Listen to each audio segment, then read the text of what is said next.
Good afternoon, everybody. Uneducated Economist here. So I was reading a couple of articles today, and I'll leave links down in the description for you guys, giving some warnings about the market and the potential crash that's going to occur here with the overvaluations that are occurring, or at least that's the idea that a lot of these economists out there are giving. And like I said, I'll leave a couple of links down there in the description for you guys. One of them's pretty good, talking about the dangers of the portfolios of these retirees, and that if we have a significant market crash, then basically what he was describing, or actually I can't remember the author's name, but taking a $2 million portfolio down to 400,000, and then trying to live off of that 400,000 when you were expecting to be living off of 2 million. Now, with $2 million and you get a return of on your investment of $2 million, generally you can live off of the $2 million. Like, you don't have to have any more than that, and you can just live off the interest that you make of it. But with interest rates as low as they are, and a chance of a significant downturn in the markets, with those low interest rates, it could really put a lot of these portfolios in a position in which that the individual who is retiring cannot live off of the interest that $400,000 is going to pay, and you would end up having to live off of the principal as well, which eventually leaves you with nothing if you live long enough. So anyway, that's kind of a lot of the warnings that a lot of these economists are giving out there. At least, that was one of them that I thought was a pretty good article on it. And, you think about like the conditions of the environment in the economy right now. You still got this, like, everybody that I talk to has had it with COVID. Like, they don't want to talk about it. They're just like, they put their mask on and they do their business and they just get out. They don't want to joke about it. There is no discussion anymore about COVID, right? It's just something you're living with. This is the new normal now. And, I think about like the stimulus package that had come out and how everybody like ran out there and kept the economy going, got it sparked off, government tax cuts, stuff like that. This got the economy up and rolling again, and they have been talking about stimulus for like 2 months now, nonstop. I find article after article, YouTubers all over the place talking about the next stimulus check. And there's still no guarantee of it's a stimulus check. There is no stimulus check in the mail by any means. You know what I'm saying? They're not voting on it. It's not happening yet. And for a while there, the economists were saying that if we don't get a stimulus check, we're gonna crash and burn. And they said that it definitely needs some kind of fiscal stimulus coming from the government at least to keep the economy going. And now Bullard, right? The New York president, not New York, where is he from? Well, anyway, I'll leave a link down in the description, like I said, for you guys. James Bullard. He, St. Louis Fed. He was saying now that it looks like there was enough fiscal stimulus already in the works, and that we don't really need to go any further, right, with fiscal stimulus. He's saying that, I think, yesterday. And so it's just like, I love this game that they play. Like, if you didn't know it, like if you didn't know that they were playing the game, and like everybody thinks, they understand what game the Federal Reserve is playing, I'm just looking at one key element of it. Like, I was even listening to, God, I keep changing.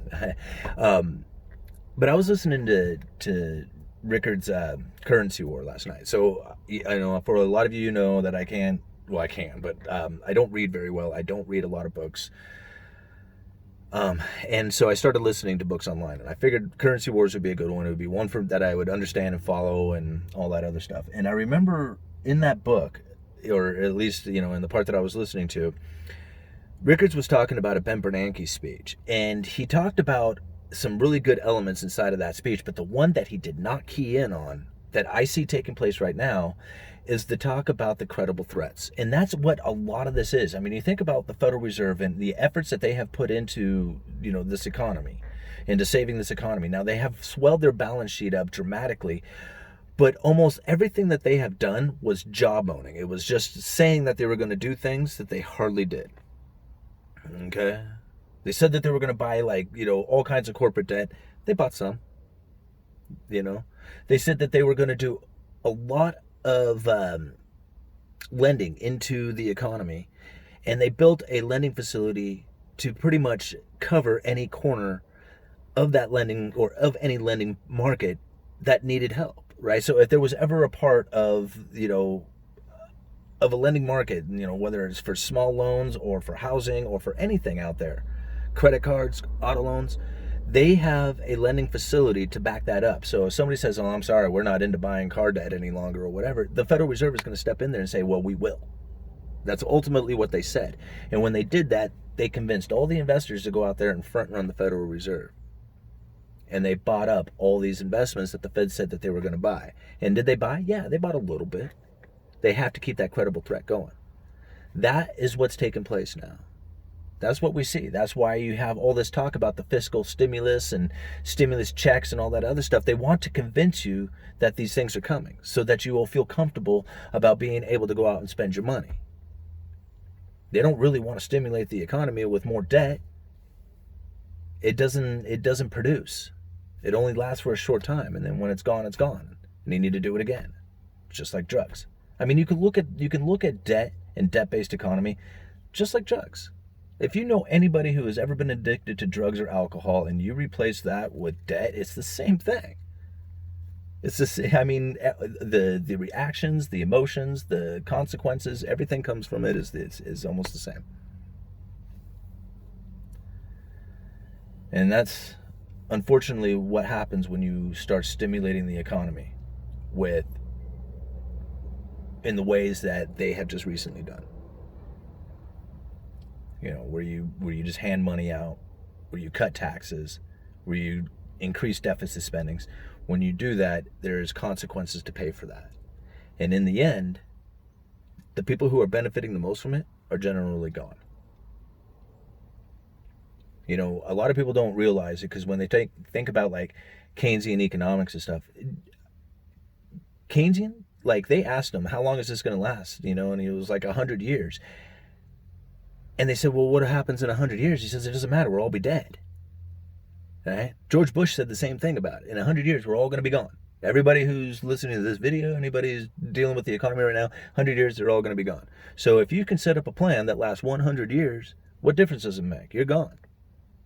And all the consequences that could have come from it, that's on to somebody else. That was their idea. I mean, I might be exaggerating it a little bit, but that was ultimately what they were saying. That's what Keynesian economics was going to be about. And now here we go. We're sitting in a position in which that the debt is now exceeded anything that has ever existed before, beyond that of World War II, after World War II. The debt to GDP ratio. It's just, there's the return from this is on the realms of impossible.